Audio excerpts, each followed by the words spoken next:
Salut, j'espère que vous allez bien, que votre famille va bien, que vos vacances ont été bonnes. Aujourd'hui, nous allons voir 3 actualités scientifiques. On va parler de trous de verre, d'Ingenuity et des plus belles photos prises par l'ISS.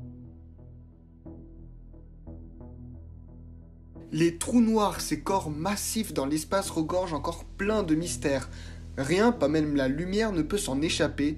Ce terme a été inventé par le physicien John Wheeler en 1967 et décrit une concentration de masse-énergie qui s'est effondrée gravitationnellement sous sa propre force d'attraction. Vous l'aurez compris, on ne naît pas un trou noir, on le devient. Aujourd'hui, de nombreuses observations montrent qu'à peu près toutes les grosses galaxies possèdent un trou noir supermassif en leur centre. Cependant, il se pourrait bien que ces trous noirs supermassifs soient en réalité des trous de verre. Comme le dit cet article issu du Futura Science, des chercheurs de renom spéculent sur l'existence des trous de verre en astrophysique. Toujours d'après ce même article et d'après l'astrophysicien Roland Lehoucq, les trous de verre sont des objets hypothétiques censés relier deux régions distinctes de l'espace-temps. Formant un raccourci, il permettrait à la matière et peut-être même aux humains de se déplacer plus rapidement. Afin de les reconnaître et de les distinguer des trous noirs, il faudrait montrer que ces objets n'ont pas d'horizon des événements. En effet, le trou noir est d'abord et avant tout caractérisé par l'existence d'un horizon des événements, ce qui, dans ce cas précis, est une surface sphérique délimitant une région de l'espace-temps dont même la lumière ne peut sortir. Donc, imaginez seulement que cette théorie soit vraie et que ces trous de verre permettent la connexion des galaxies entre elles. Ce serait une énorme révolution scientifique et un gigantesque progrès pour l'homme dans sa conquête de l'univers.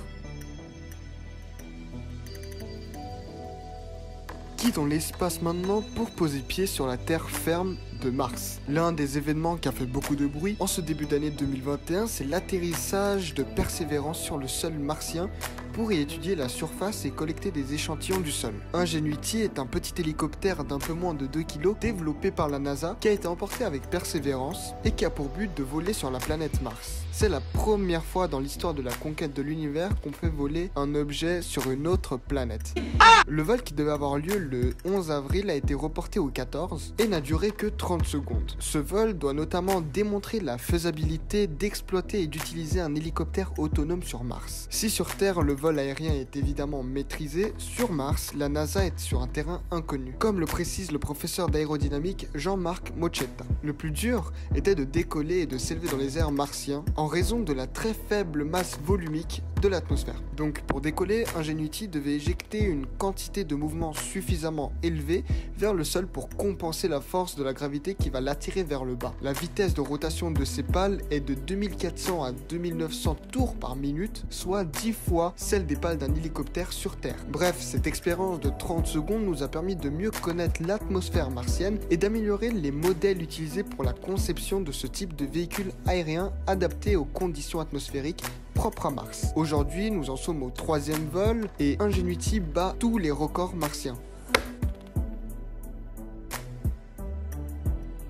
Revenons cette fois-ci sur Terre pour observer les plus belles photos prises par la Station Spatiale Internationale. Créée en avril 1999 pour diffuser auprès du grand public les images satellites et les données scientifiques de la Terre, le NASA Earth Observatory a publié des milliers de photos de la planète. En février 2021, les internautes ont été appelés à déterminer leurs clichés favoris, puis 32 finalistes ont été sélectionnés pour le tournoi final. Le grand vainqueur est le lac de Van, situé à l'est de la Turquie et qui est le plus grand lac alcalin. Un lac alcalin, au cas où, c'est un lac dont le pH dépasse 7.